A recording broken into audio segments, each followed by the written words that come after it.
Asambleísta Fausto Cobo, buenos días, bienvenido a Contacto Directo. Buenos días, muchas gracias por la invitación.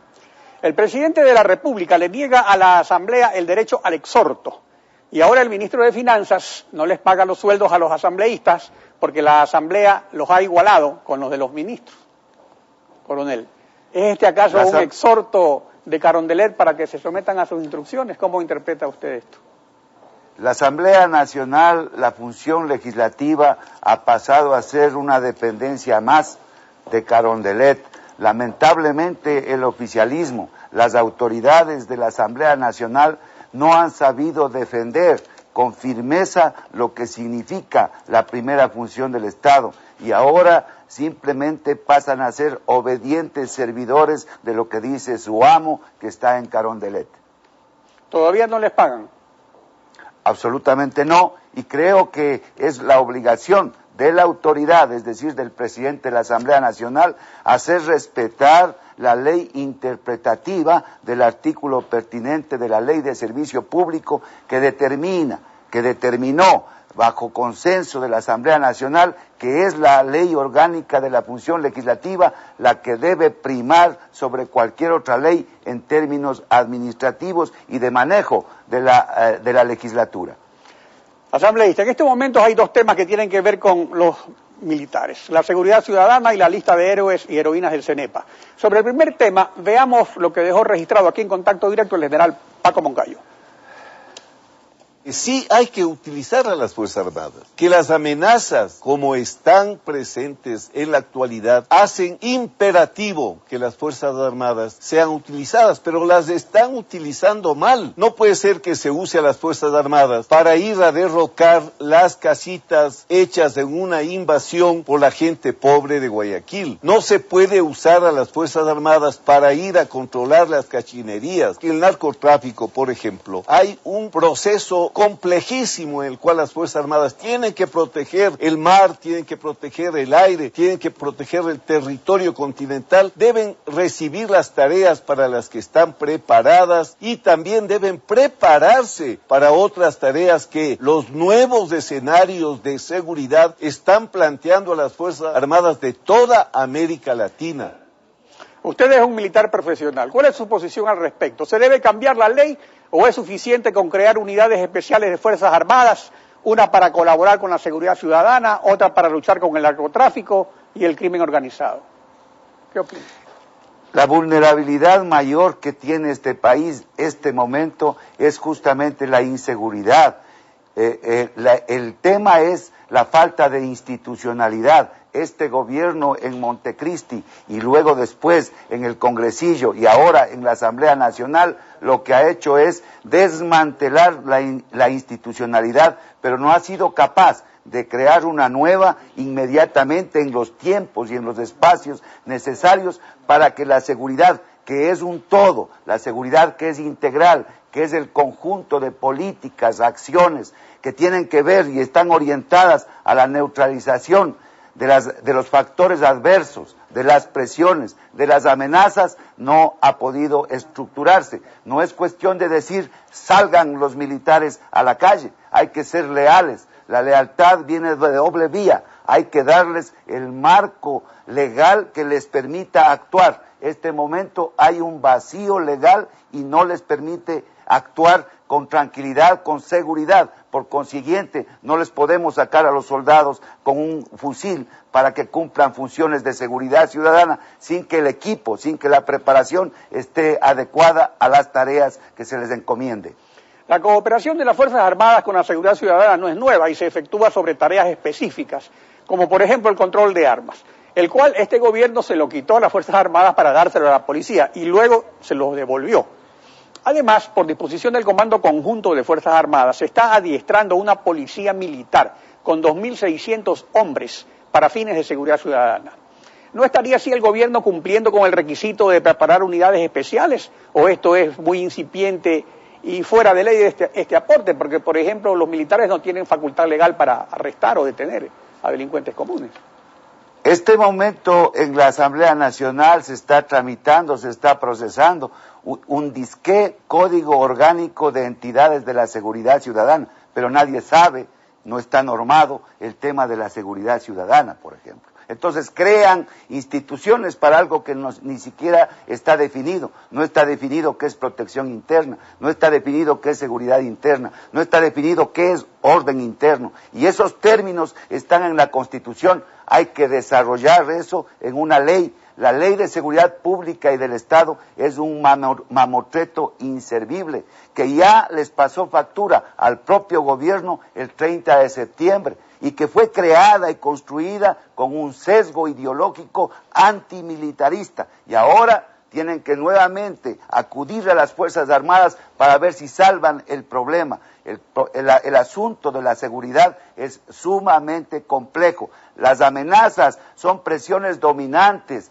que tienen detrás un poder igual o superior al del Estado y que ponen en grave riesgo los grandes objetivos nacionales. Y es allí, a esas amenazas, no a los factores adversos, no a las presiones donde debe orientarse el esfuerzo militar. Perdón, asambleísta, pero este proyecto se envió hace varios meses, entonces esta prioridad, y tanto se habla de prioridades, no ha sido atendido, pese a que la seguridad ciudadana se comprende que es la primera prioridad que tenemos.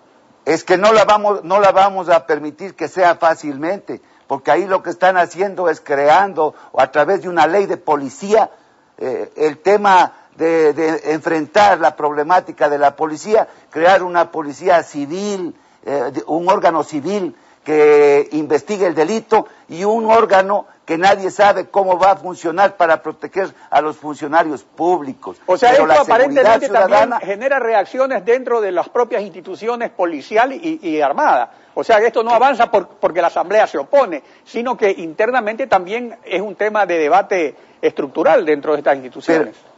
Pero claro que sí. Imagínese usted crear instituciones si no está normado el marco general, que es la seguridad ciudadana. Solamente existe un artículo en ese mamotreto de ley de seguridad pública y del Estado que se refiere a la seguridad ciudadana y ya están orientando y creando códigos de seguridad ciudadana, de entidades de la seguridad ciudadana para enfrentar este problema que no es tan sencillo. Ellos no atinan no dan pie con bola en el tema de la seguridad.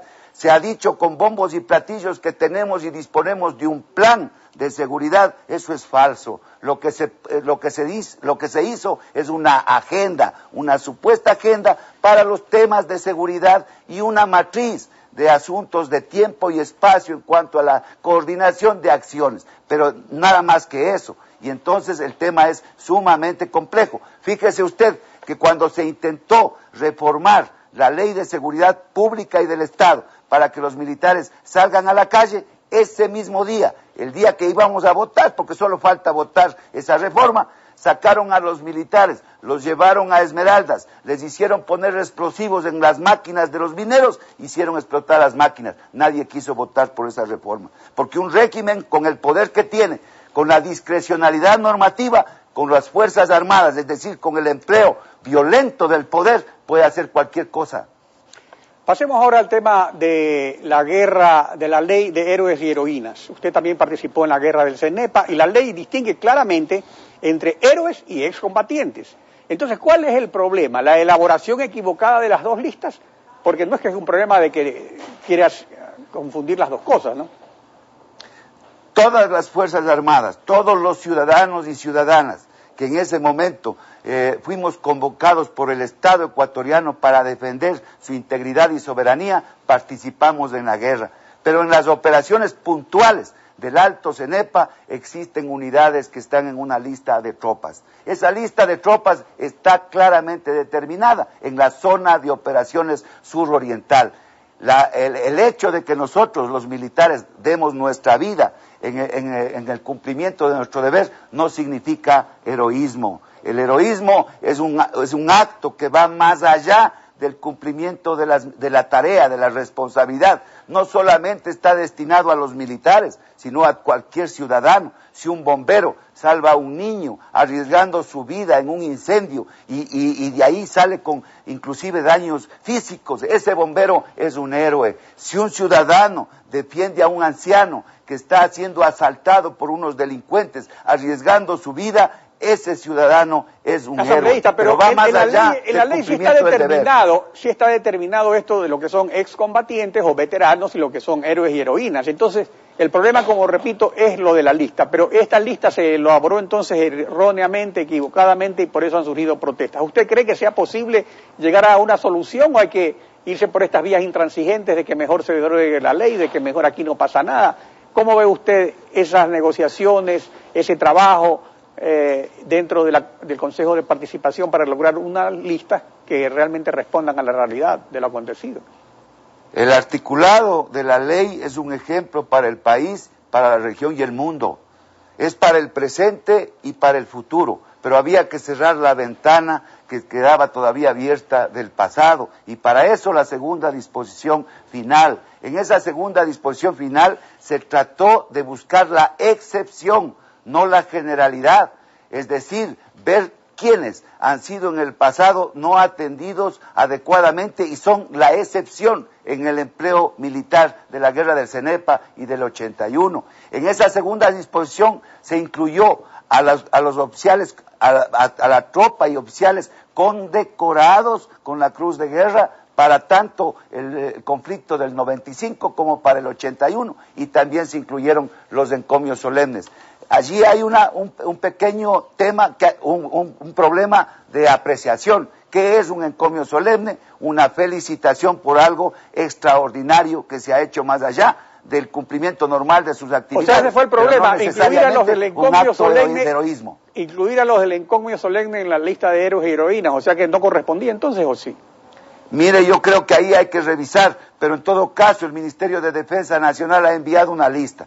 Tanto los que están cobijados por la ley de gratitud, que también está en esa disposición final segunda, los condecorados y los encomios están publicados en una orden general, es decir, en un documento público. Por consiguiente, no se pueden inventar, no se pueden buscar este momento para ponerlos. Eso parece ser que es un elemento de justificación para lo que están haciendo. Un reclamo que a mi modo de ver no es el que debe hacer un soldado, con rectitud, con absoluta transparencia, y si alguien tiene un problema, tiene que ir a donde dice la norma, es decir, al Consejo de Participación Ciudadana, y presentar un caso, tanto si es que quiere cuestionar a una persona o si es que quiere él también buscar y justificar su participación en el conflicto armado.